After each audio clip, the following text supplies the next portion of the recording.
Hello team, here's that video I promised y'all.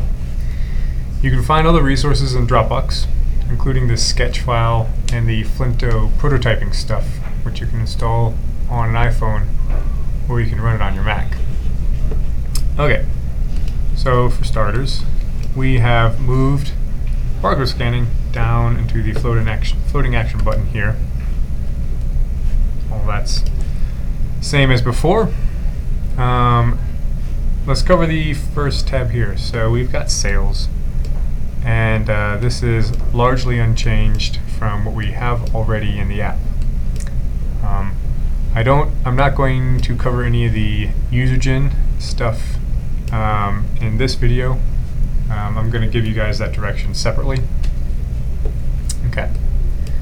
So checking out the next tab, stores. Okay, so at the top we've got stores that are nearby you. These are the store cards that we've been talking about. In this example, I am right next to both a Walgreens and a Home Depot. You do see some overflow buttons here. They will give us room to grow as we mature our feature set in the future, but I'll be honest, I bet for our initial launch we won't have anything to put inside. So let me scroll to some of the other nearby stores. You'll notice instead of updates, it does say this store. This indicates that there's a context of this particular store address, more so than just general updates for that store. Okay, on to my favorite section. Okay, same idea here. You'll notice the heart is also toggled, and it says updates instead of this store. In this example, Best Buy has a sale I haven't viewed yet. For Newegg, we've noticed a particular router you've interacted with in the past is now on sale at a store you've also indicated is a favorite. That deserves an honorable mention. On to Fry's. We've got nothing special in this example. At least we can usually fall back onto their price matching policies, which users tell us that they love that level of being informative. ThinkGeek is my example of a blank card. No updates here. The rest are hundreds of stores to choose from, chopped up by section. I didn't mock them all because I'm not insane. I also even collapsed many of the sections just to save myself some time, as you can see here. And there you go. And some of these stores will be showing up in multiple sections because they apply to more than one category.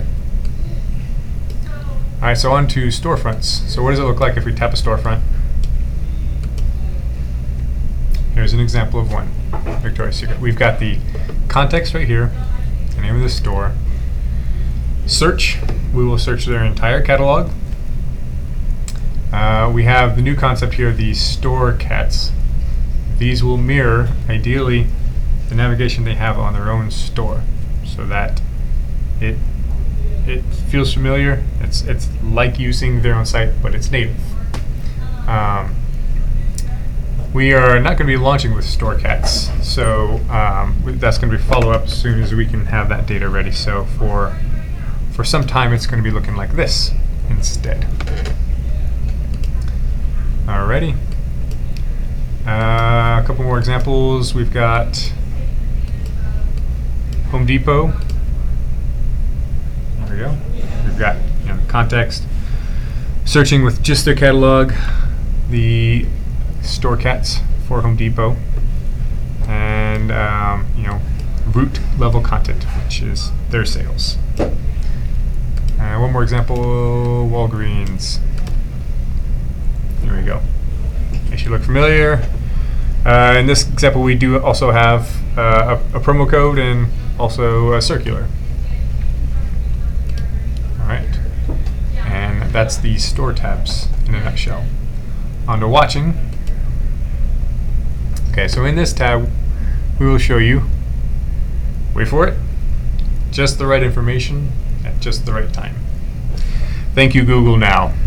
So we will make cards out of your lists, scans, and your search history, and show you what's most interesting or pertinent at the moment. For example, here is my Christmas list. Here are two of the products that are, that currently have a interesting price drop. It's worth showing to the user up front. Here, this last row is technically a product that isn't in my list. It's merely similar to another product, but much, much cheaper. So this is an example of all of our hard work on PBR living on and thriving in this layout. Here's another list, which is meant to be boring. There are no updates. So what it can look like. Of course, hitting this footer here will take me to see all the items in the list. This is just meant to be a springboard, not a comprehensive list of products in the list. And scans and views. These are things that I've either scanned their barcode or simply just viewed the product screen. We try to pick the most interesting price drops of them all, or anything else interesting we can fit in there.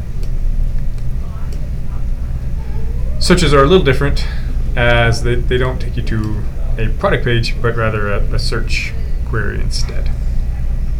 Also, please note that navcats might go in here, but hopefully any search term will prove more interesting than a navcat, so hopefully it'll usually look like this for most users, instead of it's just more personalized that way. It is also important to note for first-time users, there will be no list cards, and the scans and views and the searches, those will be blank. But it's good, that will tell a good story of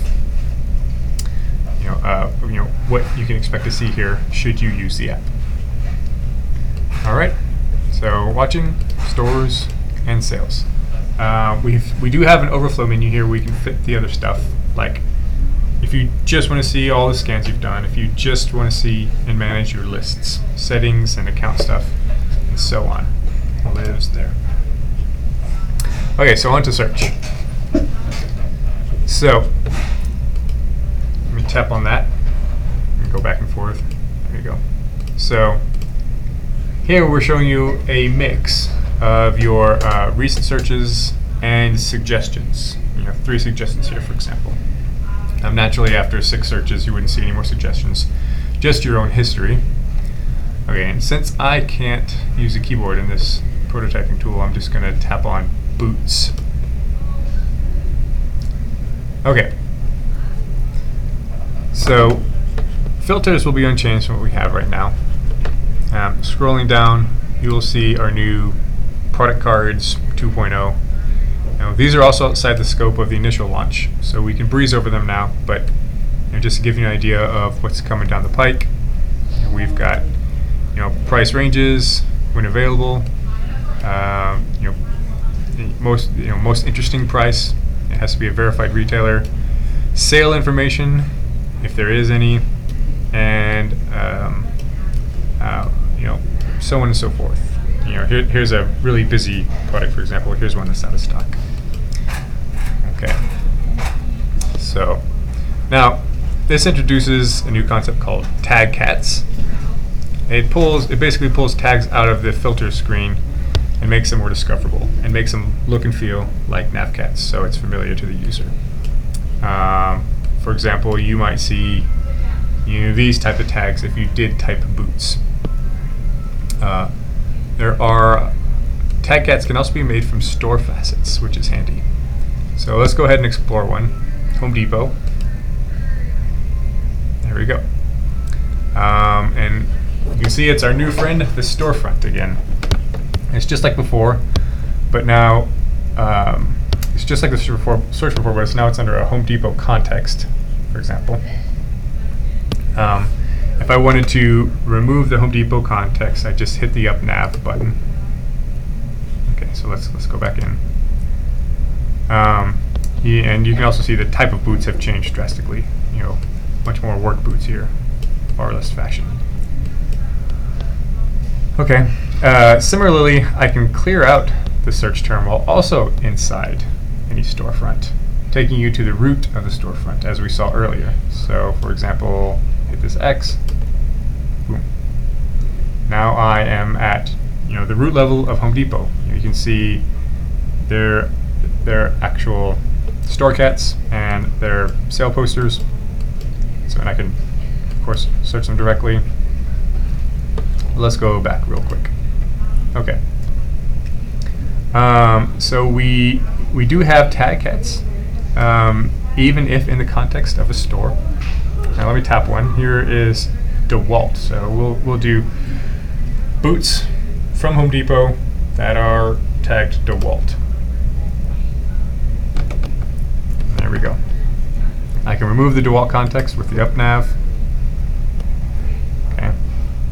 Going back. Okay. Now, let me clear the search, what will put me at the root of the storefront. Okay, we were just here a second ago. And let's test out one of these store cats instead. So here we have bath and faucet. If you go to homedepot.com, you'll notice this is one of the root level departments that they have on their site. If I tap that, it goes in there. You'll notice the context changed to bath and faucets, and backing out of that context is as easy as the up nav. You'll also notice that the search has been rolled up into a button now instead of being a bar that goes all the way across. This is because the user is now in more of a browsing and discovery mode than they are in a hunting mode. So it's good to just save them space. They can still get the search if they like, but this helps save them space. Okay. Backing out of that. Backing out of that.